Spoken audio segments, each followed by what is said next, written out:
Hi friends, hello అందరికీ నమస్కారం. ఎలా ఉన్నారు? బాగున్నారా? ఆగండి వెళ్ళిపోవద్దు. చాలా రోజుల తర్వాత కలుసుకుంటున్నాం కదా. సరే కానీ ఫస్ట్ ముందు మీరందరూ ఎలా ఉన్నారు? బాగున్నారా? ముందు చాలా కేర్ఫుల్, జాగ్రత్తగా ఉండండి. వర్షాలు ఎక్కువగా పడుతున్నాయండి. నిజంగా ఆంధ్రప్రదేశ్ మొత్తం రెడ్ అలర్ట్ ఇచ్చేంత ఎక్కువగా పడుతున్నాయి వర్షాలు. సరే కానీ ఇంట్లోనే ఉండండి వీలైనంత వరకు. ఉరుములు మెరుపులు రోజు మెసేజ్లు వస్తూనే ఉన్నాయి. మరి ఇన్ని రోజులు ఎక్కడికి వెళ్ళాను అనుకుంటున్నారా? మా తమ్ముడు కొత్తగా టిఫిన్ అంగడి పెట్టాడండి. సో ఆ టిఫిన్ అంగడిలో వాడికి కొన్ని నేర్పిద్దామని వెళ్ళాను. అదేనండి మన వచ్చి రాని వంటలు వాడికి కూడా కొంచెం అంటిద్దామని వెళ్ళాను.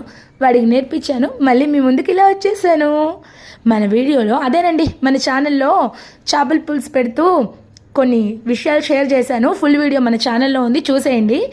ఇదైతే కమ్మటి ఎర్రగడ్డ పకోడీ అండి. అబ్బా, చల్లని వర్షంలో వేడిగా పకోడీ తింటే ఉంటుందండి. ఇంట్లో చేసుకుంటే అయితే ఇంకా బాగుంటుంది. మీరైతే సబ్స్క్రైబ్ కొట్టండి.